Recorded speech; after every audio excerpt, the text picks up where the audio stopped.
இரண்டாவது வரிசை 333.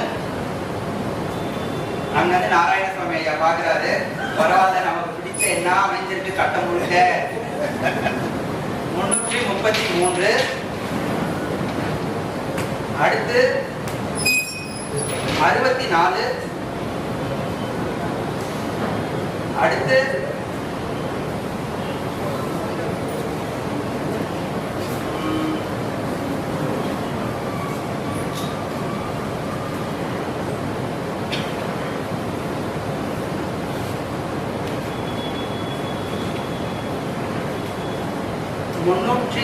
337. அடுத்து 52. குட்டி பாருங்க, சரியா இருக்குங்களா? சரியா. மகிழ்ச்சி. அடுத்து எனக்கு படபடப்புல இருந்து விடுதலை கொடுத்திருக்கிறாங்க ஆட்சியாளர்கள். அடுத்து மூன்றாவது வரிசை 58. அடுத்து 331.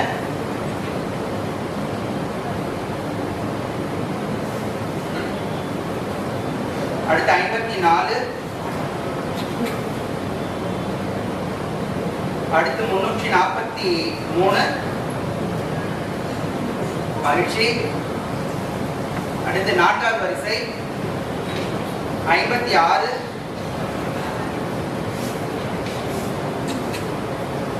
அடுத்து 341.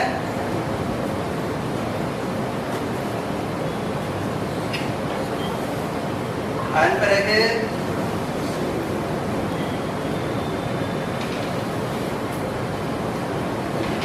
341 60. எத்தனை கட்டம் இருக்குங்க? அந்த ஒரு கட்டத்தை குருசங்கர் அவர்கள் கண்டுபிடிப்பார். கண்டுபிடிச்சு விடையோட இருங்க. நான் நிகழ்ச்சியுடைய இறுதியில சந்திக்கும் பொழுது சொல்லுகிறேன். சரிங்களா?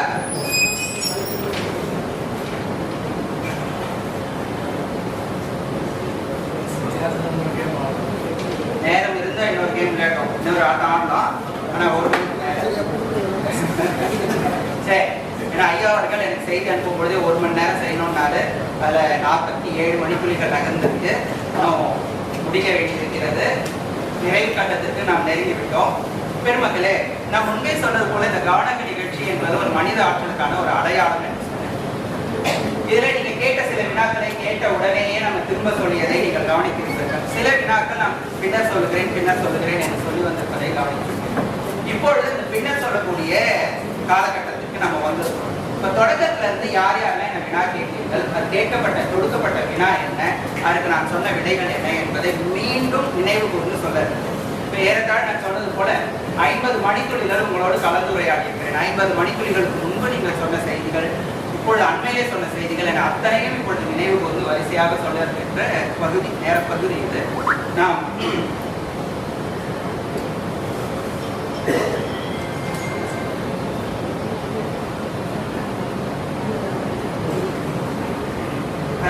வெண்பா தாழ்வியல் நீக்கி தலை நிமிர்ந்து நின்றிட என்று எழுதி சொல்லியிருக்காங்களா. அடுத்தது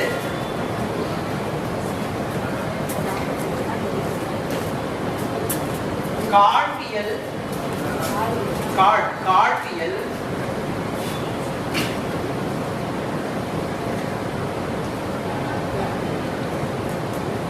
சூழின் காழ்வியல் சூழின் கனிவொடு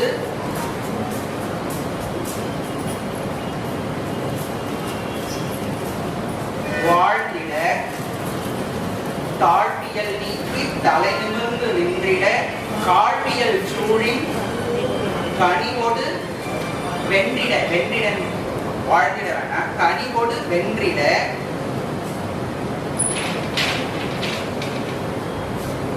தாழ்வியல் நீக்கி தலை நிமிர்ந்து நின்றிட காழ்வியல் சூழின் கனிவொடு வென்றிட. அடுத்து இன்னும் 2 அடிகள் இருக்கு இல்லைங்களா, இன்னிசையில வேணும் உங்களுக்கு. சரி, 2 விகற்பம் சொல்லியிருக்கீங்க, பிறப்புன்ற வாய்ப்பாட்டில் முடிக்க சொல்லியிருக்கீங்க. மகிழ்ச்சி. இப்ப முதல்ல என்னிடம் கேட்கப்பட்டனா என் கவனம் நாராயணசாமி அவர்கள் கேட்டிருந்தார்கள். இந்த 12 கட்டமும் நான் 1வது கட்டத்தில இருந்து 12வது கட்டம் வரை சொல்லியிருந்ததை நீங்கள் பார்த்திருப்பீர்கள். இப்ப அந்த 12 கட்டங்களிலும் தலைகீழ் வரிசையில 12வது எண்ல இருந்து 1வது எண் வரை சொல்லிக் கொண்டு வர சரியா இருக்கான்னு பார்த்துக்கோங்க.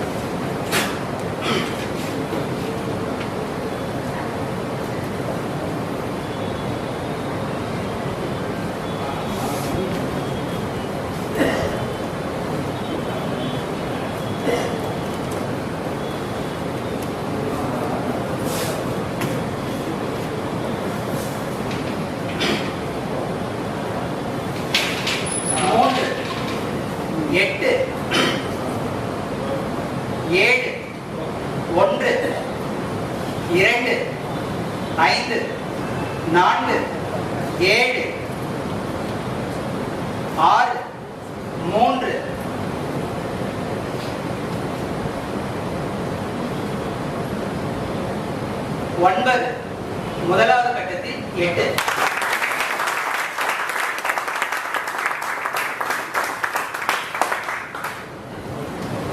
நன்றி நாராயணசாமி அவர்களே. 3வது கட்டம் வரும்போது மட்டும்தான் கொஞ்சம் அவருக்கு மகிழ்ச்சியா வாழ்க. அடுத்த வினா எழுத்து கவனம்.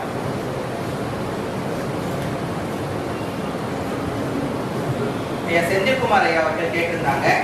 ஏற்கனவே அந்த 14 எழுத்துக்கள் கொண்ட தொடரை நான் சொல்லியிருந்தேன். இப்ப 16 எழுத்துக்களில் தலைகீழ் வரிசையில 16வது எழுத்துல இருந்து 1வது எழுத்து வரை சொல்லிக் கொண்டு வரேன். சரியா இருக்கான்னு பார்த்துக்கோங்க.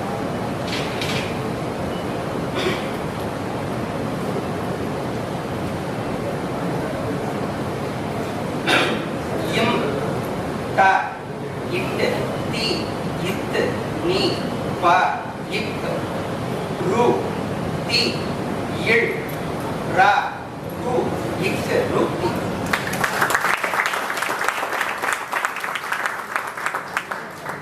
மகிழ்ச்சி.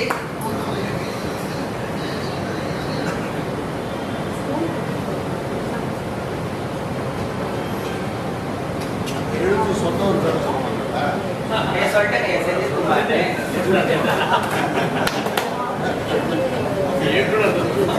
வேற ஒண்ணும் இல்ல. அவர் என்னமோ கவனிக்கல நீங்க நினைச்சிட்டு இருக்கிறீங்க, அதுதான் தப்பு. அது நட்புரிமை. நம்ம நண்பர் பேர் 2 முறை ஒழிக்கட்டுமே மகிழ்ச்சி. அடுத்து வண்ணம். மதியழகன் ஐயா கேட்டிருக்காங்க. மதியழகன் ஐயா கேட்டிருக்காங்க.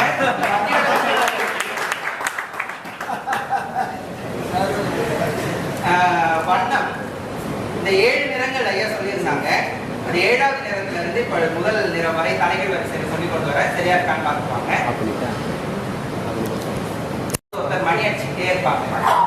எத்தனை தடவை மணி அடிச்சா எத்தனை தடவை மணி அடிச்சாங்கன்னு கடைசியில் நான் பாட்டு பேசிக்கிட்டே இருப்போம். ஒரு ஓரத்துல இருந்து டன் டன் டன் அடிச்சுட்டே இருப்பாங்க. எழுதிடுவாங்க. அப்புறம் நம்ம நிகழ்ச்சி நடந்துட்டே இருக்கோம், நான் பேசிக்கிட்டே இருப்பேன். எல்லாம் நடந்துட்டு இருக்கும்போது ஒருத்தர் வந்து முதுகுல தொட்டு போவார். எத்தனை தடவை தொட்டாரு நிகழ்ச்சியோட இறுதியில நம்ம சொல்லணும். இந்த கவனக பட்டியலை இப்போ இன்னொரு பட்டியலை சேர்த்துக்கலான்னு பழனி ஐயா சொல்லியிருக்கிறாங்க.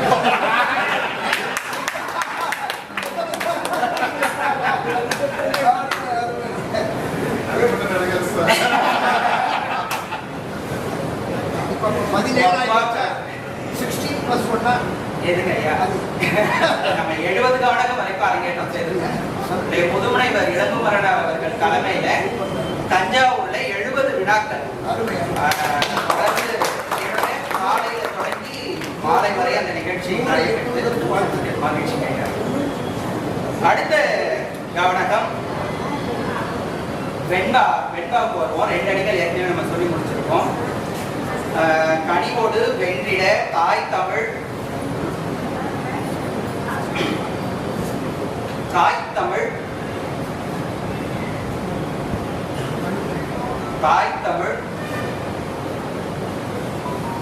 கற்பிக்கும் தாய் தமிழ் கற்பிக்கும்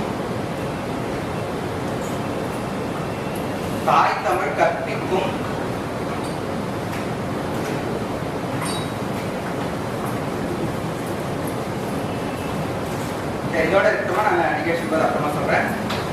அடுத்த கவனகம் மாயக்கட்டம்.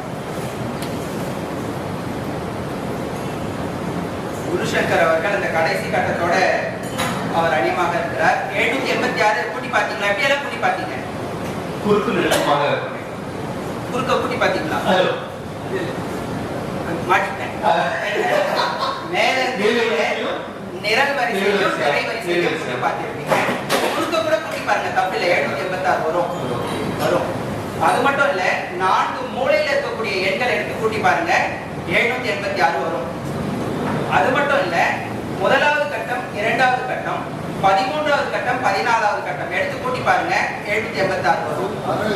அது மட்டும் இல்ல, முதலாவது கட்டம், 5வது கட்டம், 4வது கட்டம், 8வது கட்டம் எடுத்து கூட்டி பாருங்க, 786 வரும். அது மட்டும் இல்ல, 1வது கட்டம், 2வது கட்டம், 5வது கட்டம், 6வது கட்டம் இந்த முறையில எடுத்து கூட்டி பாருங்க, 786 வரும். அது மட்டும் இல்ல, 1வது கட்டம், 3வது கட்டம், 9வது கட்டம், 11வது கட்டம் அந்த வரிசையில முறைமையில் எடுத்து கூட்டி பாருங்க, 786 வரும். இந்த மாதிரி மொத்தம் 23 கோணங்கள்ல எப்படி கூட்டினாலும் 786.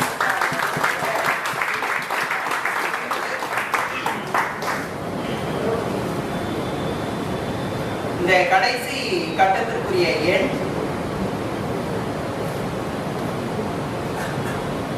329.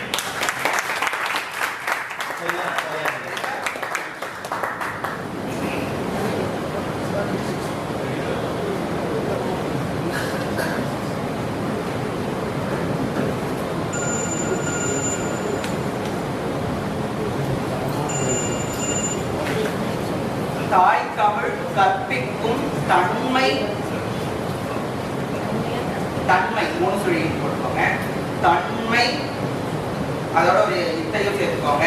தகைமைகள், தகைமைகளை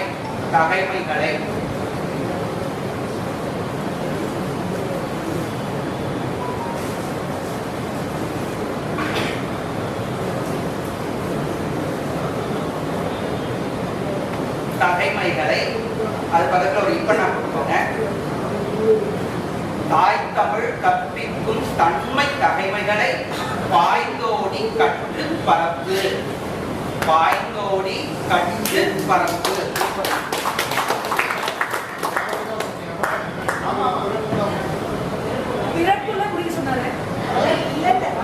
பிறப்புன்ற சொல் வரணும்னு சொல்லல, பிறப்புன்ற வாய்ப்பாட்டுல முடியணும்னு சொன்னாங்க. இல்ல இல்ல பிறப்பு இல்ல பிறப்பு தலையில சொன்னாங்க. வாய்ப்பாடு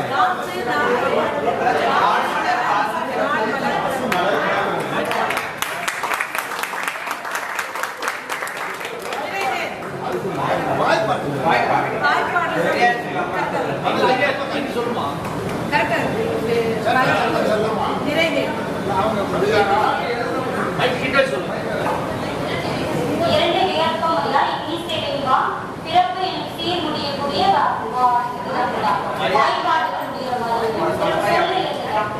சொன்ன மாதிரி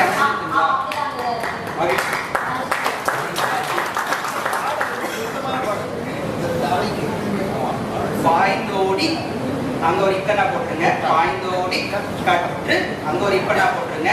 பரப்பு. இதனுடைய பொருளும் இதற்கு பின்னாடி இருக்கக்கூடிய இலக்கணத்தையும் நான் கொஞ்சம் நேரத்துல நான் சொல்லுகிறேன். ஐயா இந்த தொடக்கத்துல இருந்த மாதிரி எப்படி இருந்ததோ அதே மாதிரி அமைச்சிருக்கேன்.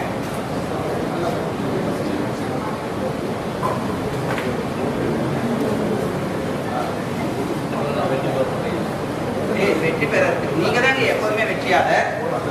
இது நம்ம என்னென்ன காய் நகர்த்தணும் இந்த ஆட்டத்தின் போது என்பதை நீங்க எழுதி வச்சிருக்கீங்க ஐயா. அதை நான் சொல்ல போறேன். சரியா இருக்கா நீங்க சொல்லலாம்.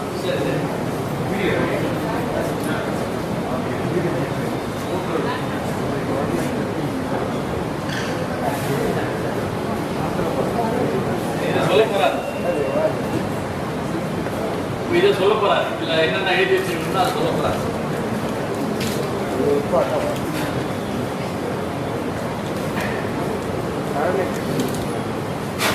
கையில யாரும் செஞ்சுக்கிறதா சொல்லியிருந்தேங்க.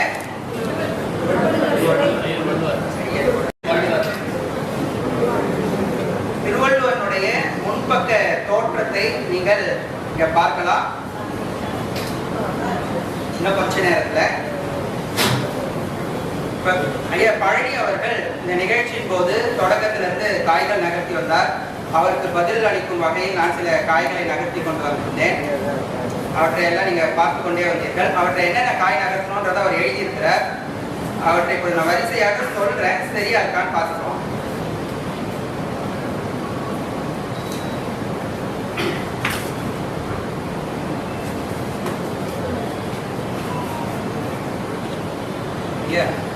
சிப்பாய்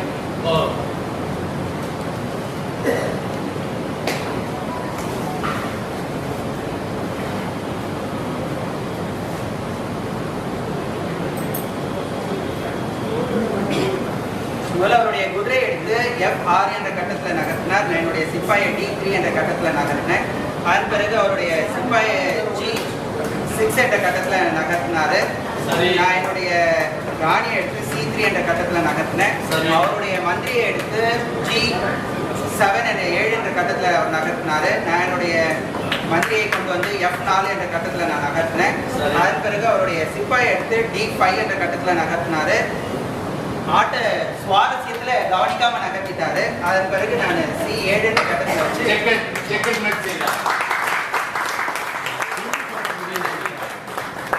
அடுத்து நம்முடைய கிழமை சொல்வதற்கான நேரம்.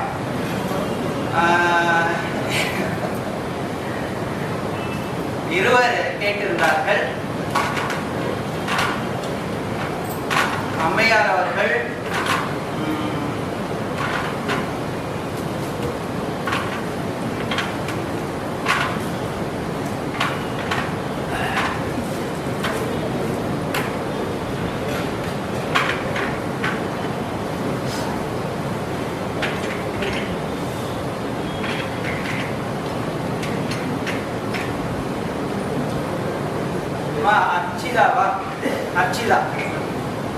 இருக்கக்கூடிய அர்ச்சிதா. அர்ச்சிதா அவர்கள் 14ஆம் தேதி சொல்லியிருந்தீங்களாமா? தேதி 14, மாதம் 6வது மாதம் சொல்லியிருந்தீங்களா? 6வது மாதம். வருடம் 12. ஆண்டு 2012 சொல்லியிருந்தீங்களா? அதுதான் அவர் இந்த நிகழ்ச்சியில தண்ணியிலே மறந்துட்டாரு. சரி, இந்த தேதிக்கான கிழமை வியாழக்கிழமை. சரிங்களா?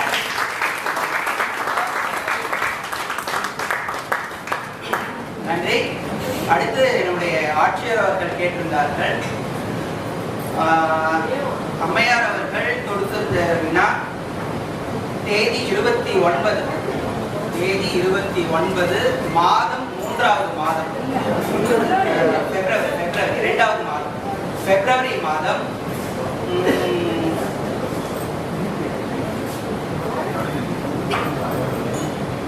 ஆண்டு 1992 சொல்லிருந்தீங்களா? 1992.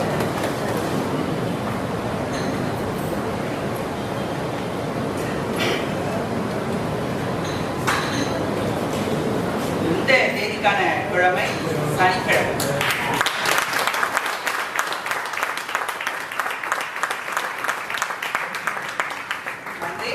இந்த வெண்பா ஒரு அருமையான தலைப்பு கொடுத்திருந்தார்கள். தாய் 5 மணித்துளி கடந்து போய் கொண்டிருக்கு, அதனால நான் சீக்கிரம் முடிச்சிடுறேன். ஒரு 5 மணித்துளியில நிறைவு செய்கிறேன். தாய் தமிழ் என்று ஒரு பொதுவான தலைப்பு கொடுத்திருந்தார்கள். இந்த தாய் தமிழுக்கு பல சிறப்புகள் உண்டு. அதை 2 சிறப்புகளை மட்டும்தான் நான் இங்க பதிவு செய்திருக்கிறேன். நாம் கற்றுக்கொள்ள வேண்டியது ஒன்று, தாழ்வியல் நீக்கி தலை நிமிர்ந்து நின்றிட. நம்முடைய மொழி வரலாறு நீங்கள் எடுத்து படித்தீர்கள் என்றால் காலந்தோறும் ஏதாவது ஒரு மொழியினுடைய தாக்குதல் தமிழுக்கு இருந்து கொண்டே இருக்கும். ஆனால் தலைமுடிவு தாழ்ச்சி ஏற்படுவது போல இருக்கும். ஆனாலும் அது எங்கே, எப்படி, என்ன மாற்றம் நடைபெறுகிறது என்று தெரியாது. உலக அரங்கிலே இன்றும் கூட தலை நிமிர்ந்து நின்று கொண்டிருக்கிறது. ரீல்ஸ் என்று சொல்லுகிறோம் அல்லவா, வேகமாக செல்ல முடியாத காட்சிகளை பார்க்கிறோம். வெள்ளையர்கள் எடுத்து அமைக்கிறார்கள். அங்க ஒருத்தர் வினா கேட்கிறார், ஒருத்தர்களை பார்த்து உலகத்திலேயே மூத்த மொழி எது என்று கேட்கிறார். சம்பந்தமே இல்லாமல் ஒரு வெள்ளைக்கார நாட்டு பெண்மணி சொல்லுகிறார் தமிழ் என்று சொல்லுகிறார். அப்படி என்றால் அந்த அளவுக்கு அந்த மொழி சென்றடைந்திருக்கிறது. தலை நிமிர்ந்து உலக அரங்கிலே நடைபெற்றாக இதிலிருந்து நாம் கற்றுக்கொள்ளக்கூடிய செய்தி நம்முடைய வாழ்வியல் செய்தி. நமக்கும் தாழ்வுகள் வந்தாலும் தர்மம் வெல்லும், சூது காப்பும், ஆனாலும் தர்மம் வெல்லும் என்பதை கருத்தில் கொண்டு நாம் பயணப்பட வேண்டும் என்பது ஒன்று. இரண்டாவது, காழ்ப்புணர்ச்சி. இன்னொன்று தெரியாம அழுத்துறது ஒன்று, அதுதான் தாழ்வு. இன்னொன்று தெரிஞ்சே அழுத்துறது. தெரியாமல் அழுத்துவது ஒன்று, அதனால் ஏற்படுவது தாழ்வு. இன்னொன்று காழ்ப்புணர்ச்சியில் இந்த மொழி எப்படி வரலாம், அப்ப நம்ம மொழியெல்லாம் என்ன ஆவது என்று ஒரு காழ்ப்புணர்ச்சியிலே வெளிப்படுத்த வேண்டிய இடங்களில், அடையாளப்படுத்த வேண்டிய இடங்களில் அடையாளப்படுத்தாமல் சூழ்வார்கள். அந்த காழ்ப்புணர்ச்சியை கூட நம்முடைய மொழி புன்னகையோடு வெற்றி பெற்றிருக்கிறது என்பதுதான் வரலாறு. அப்படி இந்த காழ்ப்புணர்ச்சிகளை கனிவோடு நாம் எப்படி வெற்றி பெற வேண்டும் என்பதை எல்லாம் தாய் தமிழிடமிருந்து கற்றுக்கொள்ளுங்கள். அதை கற்றுக்கொள்வதோடு மட்டும் இல்லாமல் அதை எட்டுதிக்கும் பரப்புங்கள் என்ற பொருள்பட இந்த வெண்பா அமையப்பட்டிருக்கிறது. இதனுடைய இலக்கம் வெண்பா புலவர்க்கே புலி என்று சொல்வார். ஏன்னா மாமுன் நிறைவரம், விளமுன் நேர்வரம், தாய்முன் நேர்வரம். இந்த வெண்பா இன்னிசை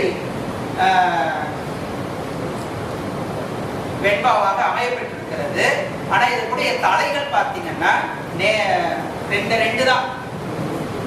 இயற்றி வெண்டலை, வெண்சீர் வெண்டலை, இந்த 2 வெண்டலைகள் தான் இடம்பெற்றிருக்கிறோம். அது இடம்பெற்றிருக்கிறதா, முறையாக இடம்பெற்றிருக்கிறதா என்பதை நான் சொல்லிக் கொண்டு வருகிறேன். தமிழ் வளர்ச்சித்துறை அவர்கள் எப்படியும் அம்மா கேட்டீங்க, அந்த வாய்ப்பாடு சரியாக இருக்கிறதா என்பதையும் நான் சொல்ல சொல்ல சரியாக இருக்கிறதா என்பதையும் சேர்த்து கவனித்துக் கொள்வாங்க. தாழ்வியல் நேர்நிறை பூவிளம் விளமுன் நேர் நீக்கி, தாழ்வியல் நீக்கி நேர் தேமா மாமுன் நிறை தலை நிமிர்ந்து நிறை நிறை நேர் கருவிளங்காய் தாய்முன் நேர் நின்றிட நேர்நிறை கூவிளம் விளமுன்னே காட்டியல் நேர்நிறை கூவிளம் விளமுன்னே சூழின் நேர் நேர் தேமா மாமுன் நிறை கனிமொடு கருவிளம் விளமுன்னே வெண்டிட நேர்நிறை கூவிளம் விளமுன்னே தாய் தமிழ் நேர்நிறை கூவிளம் விளமுன்னே கற்பிக்கும் நேர் நேர் நேர் தேமாங்காய் காய்முன்னேர் கற்பிக்கும் தன்மை நேர்நே தேமா மாமுன் நிறை தகைமைகளை நிறை நிறை நேர் கரு விளங்காய் காய்முன்னேர் பாய்ந்தோடி நேர்நே நேர் தேமாங்காய் காய்முன்னேர் கற்று நேர்நே தேமா மாமுன் நிறை பரப்பு என்பது பிறப்பு என்ற வாய்ப்பாட்டில் நிறைவு பெற்றது.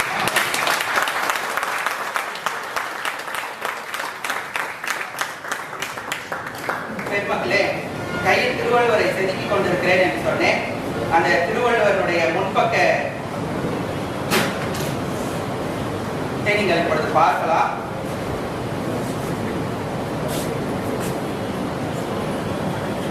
இந்த தேர்தல் முடிவுகள் நமக்கெல்லாம் தெரியறதுக்கு முன்னாடி அந்த அரசு அலுவலர்கள் முடிவு சொல்ற அரசு அலுவலர்களுக்கு தெரிஞ்சு விடும் என்று சொல்லுவார்கள். அது போல திருவள்ளுவரை நீங்க எல்லாம் பார்க்கறதுக்கு முன்னாடி